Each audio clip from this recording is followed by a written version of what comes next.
नमस्ते, मैं प्रोफेसर राम शर्मा।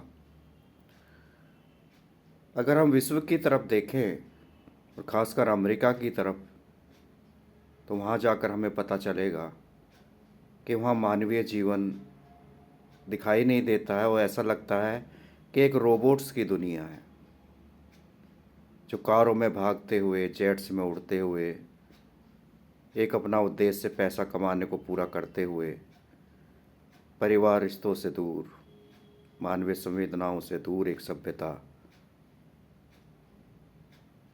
फली फूली या फल फूल रही है।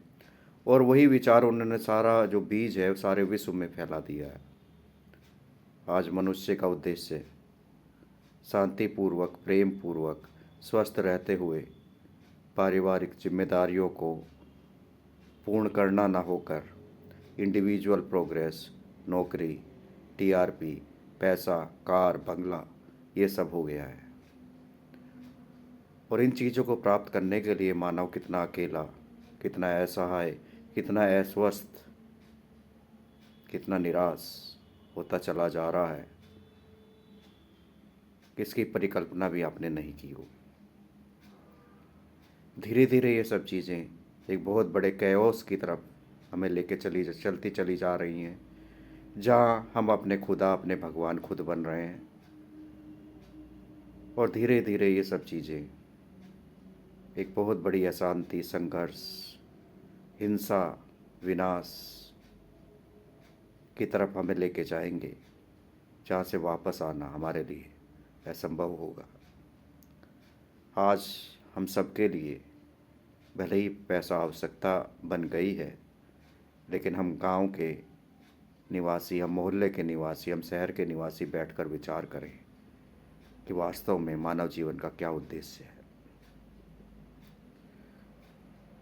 ये जो हमने नियम, ग्रंथ,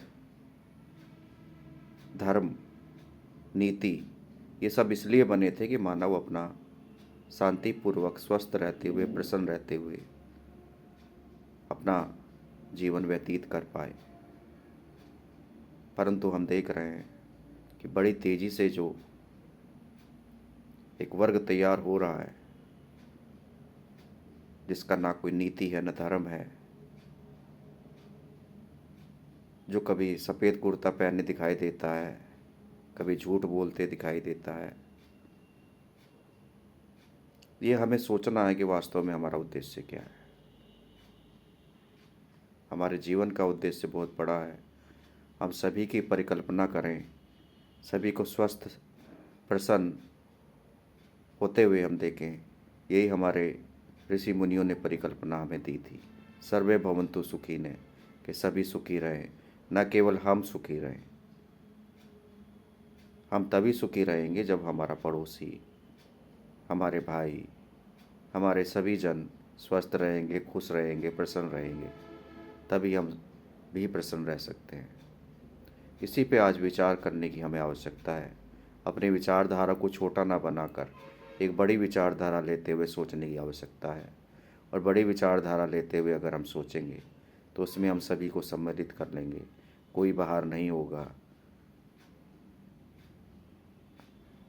यही मेरा तो यही विचार है कि हमें इस पे विचार करना चाहिए। सर्वे भवन्तु सुखिनः, सभी लोग प्रसन्न रहें।